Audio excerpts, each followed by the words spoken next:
반갑습니다. 중등부 친구들. 6월 16일 수요일 데일리 큐티 시간에 나오신 여러분들을 주님의 이름으로 환영하고 축복하고 진심으로 사랑합니다. 여러분의 한 주가 어떻게 진행되고 있는지 모르겠네요. 시험의 압박 때문에 힘들어하고 있을 우리 2, 3학년 형아 누나 언니 오빠들도 있을 거고, 우리 1학년 친구들은 시험이 없더라도 얘들아 이제야 내가 너네들 좀 알 것 같더라. 시험이 없더라도 똑같이 힘들잖아. 시험이 없을 뿐이지 할 건 다 똑같이 많고. 아유, 여러분 학원 다니고 이렇게 학교 이렇게 하느라 얼마나 수고가 많아요. 여러분이 지치지 않기를, 그냥 그 삶 속에서 소소한 행복들을 놓치지 않고 누릴 수 있는 여러분이 되기를 바래요. 그리고 조금 더 욕심내서 축복하는 것은 하나님 말씀 보는 게 여러분에게 어떤 즐거움이 됐으면 좋겠다, 행복이 됐으면 좋겠다, 여러분에게 다가오는 하나님의 위로와 하나님의 임재가 느껴지는 통로가 되면 좋겠다 라는 생각이 듭니다. 그런 거를 기도하는 마음으로 우리 같이 큐티 해봤으면 좋겠어요. 전도사님이 기도하고 우리 같이 말씀 나눠봤으면 좋겠습니다. 기도합니다. 두 손 모으고 눈 감고 마음 모으고, 사랑의 하나님 아버지, 위로부터 오는 능력을 구합니다.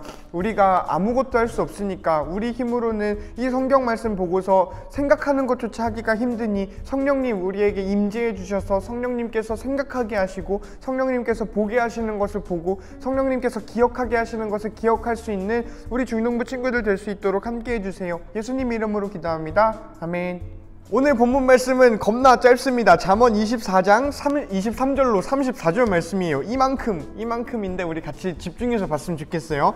이것도 지혜자의 말씀이다. 재판할 때 편드는 것은 옳지 않다. 죄인에게 너는 죄가 없다 라고 선고하는 자는 백성의 저주를 받고 여러 사람의 비난을 면치 못할 것이다. 죄인을 바로 재판하는 자는 형통할 것이며 축복이 그들에게 풍성히 임할 것이다. 적절하게 대답하는 자는 입술에 입맞춤하는 것 같다. 바깥일을 잘 처리하고 밭일도 잘한 후에 네 집을 세워라. 근거 없이 너의 이웃에게 불리한 증언을 하지 말고 너의 혀를 놀려 남을 속이지 말아라. 그가 나에게 행한 대로 나도 행하고 그가 행한 대로 나도 갚을 것이다 하고 말하지 말아라. 내가 게으른 자의 밭과 미련한 자의 포도원을 지나가 보니 가시덤불이 사방을 덮고 잡초가 무성하였으며 돌담은 여기저기 무너져 있었다. 내가 유심히 관찰하고 많은 생각을 하여 깨우친 것이 많았다. 좀 더 자자, 좀 더 졸자, 좀 더 쉬자. 그러면 가난이 강도 때처럼 궁핍이 군사들처럼 너를 덮칠 것이다. 아멘.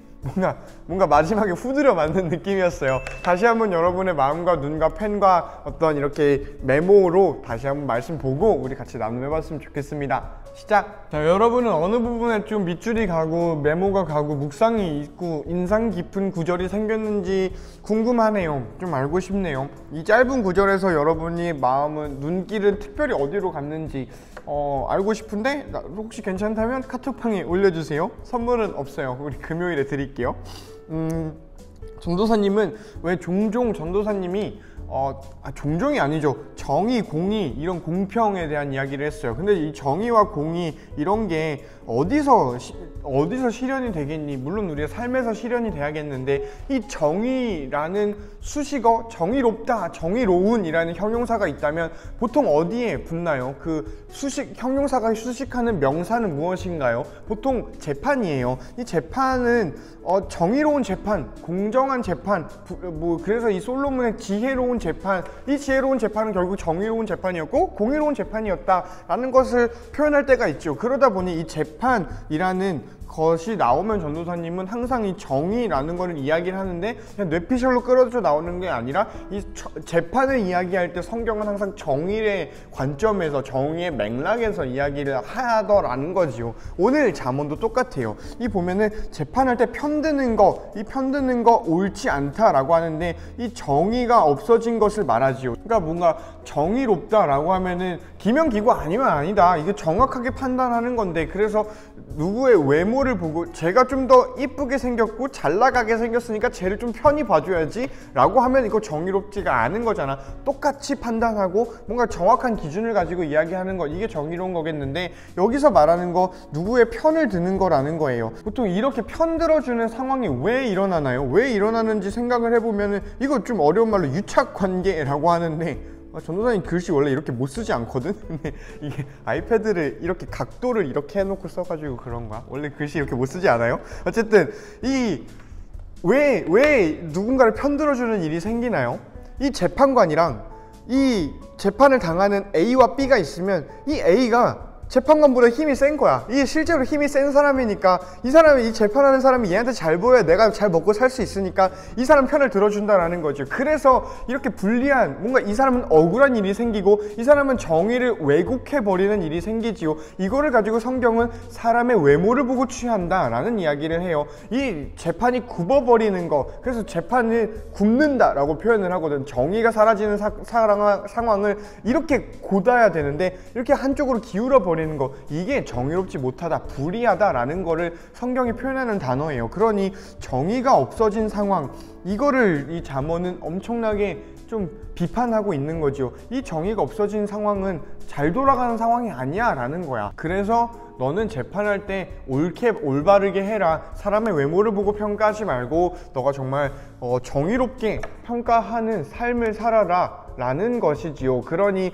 이거는 재판관에게만 하는 말인가요? 아니잖아. 재판관의 예시를 들어서 모두에게 하는 말이니, 재판관의 직업이 재판하는 거였다면 일반인들이 가진 그 직업에서 정의롭게 살아라 라는 게 이 잠언의 이야기지 않을까라는 생각이 들어요. 학생으로서 정의롭게 산다, 이거 뭔지 모르겠어요. 나는 중학생이 아니어서. 이거는 중학생인 여러분이 한번 고민해 볼 그런 거겠다 싶어요. 물론 전도사님도 고민해 보고 여러분한테 어떤 서제스천을 주고 어떤 제안을 주는 것 정도 있겠지만, 여러분의 삶에서 여러분이 하나님의 백성으로 정의롭게 살아가는 거 너가 스스로 한번 생각해보고 너가 한번 고민해보는 것이 좀 필요하지 않을까라는 생각이 듭니다. 그리고 전도사님은 좀 여러분이랑 나눠보고 싶은 게 이 구절에서 나왔어요. 바깥일 잘 처리하고 밭일도 잘한 후에 네 집을 세워라 라는 내용이에요. 이게 근데 여러분은 이 본문 봤을 때 어떤 느낌이 들었나요? 여러분이 혼자 읽을 때 이 구절 만났을 때 어땠나요?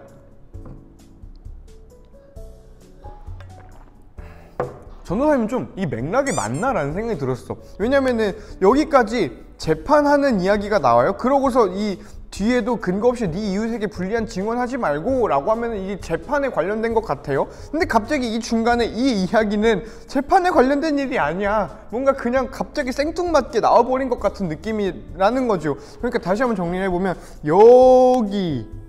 여기는 재판에 관련된 거, 그리고 여기 또 재판에 관련된 거, 그치?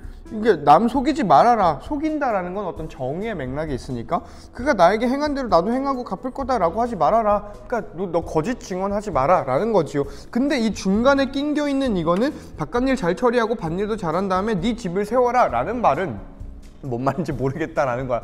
맥락을 완전히 벗어난 것 같은 모양이 들어있다라는 거예요. 그래서 전도사님이 한번 찾아봤어. 이게 전도사님이 보고 있는 성경책, 개역개정 성경책은 독일 성서공회에서 나온 관주 성경이라는 성경을 보고 있는데, 뭐 특별한 성경은 아니에요. 그냥 독일의 성서학자들이 좀 약간의 커멘트를 달아준 그런 책인데, 이게 좀 신빙성은 떨어지는 것 같아요. 감히 전도사님이 평가할 수는 없지만, 그 대단한 학자들이 쓴 거라서 평가할 수는 없지만, 거기에는 이렇게 나오더라고요. 그냥 이 청년이, 남자 청년이 가정을 가지기 전에 여기 네 집을 세워라 라는 이 표현이 결혼하고 가정을 만든다라는 뜻이래요.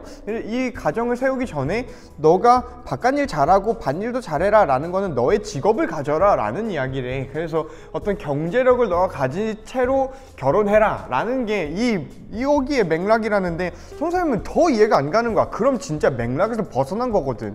그게 무슨 말인지는 알겠고, 이게 그런 의미를 가졌다라고 했을 때 그렇게 생각할 수 있겠다라는 그런 여지가 분명히 있는데, 그렇게 생각할 수 있는 가능성이 너무너무 많은데, 이 맥락에서 완전히 이탈한 거잖아. 여기 재판, 정의에 대해서 이야기하고 있는데, 갑자기 뜬금없이 너 결혼하기 전에 너의 직업을 가지세요 라고 말하는 게 이게 무슨 맥락인가 라는 생각이 들었다라는 거지요. 그리고 전도사님은 이 맥락을 묵상해 봤을 때 좀 더 전도사님한테 다가온 맥락이 있었다라는 거예요. 뭐냐면은 좀 그거를 소개를 해줄게. 사실 이게 전도사님이 하이라이트였어요, 오늘 묵상에. 이 바깥일 잘 처리하고 밭일도 잘한 다음에 네 집을 세워라 라고 말을 해요.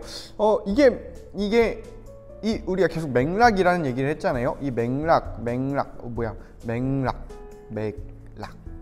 영어로 컨텍스트라고 합니다. 컨텍스트, 이 맥락 속에 있는 잘이라는 단어가 나와요. 잘 처리하고 밭일도 잘해라 라는 이야기잖아. 그래서 이 잘의 맥락이 무엇인가를 이 글씨 뭐야? 잘의 맥락을 판단하는 게 좀 더 중요하겠다라는 생각이 들어요. 그리고 이 잘의 맥락은 정의의 맥락이죠. 영어로 justice라 그래요. justice, 공의는 righteousness라고 하거든. 와 진짜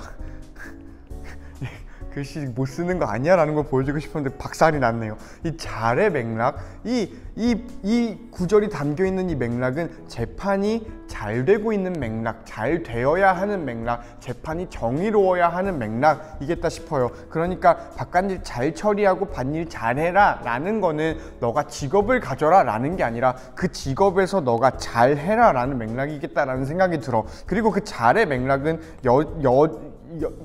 확실히 드러나죠. 정의로워라. 너가 재판을 편들지 말아라. 그거 옳지 않으니까 너가 올바르게 재판해라. 너가 정의를 잘 세워라 라는 맥락이다 보니까 말이 어려워지네.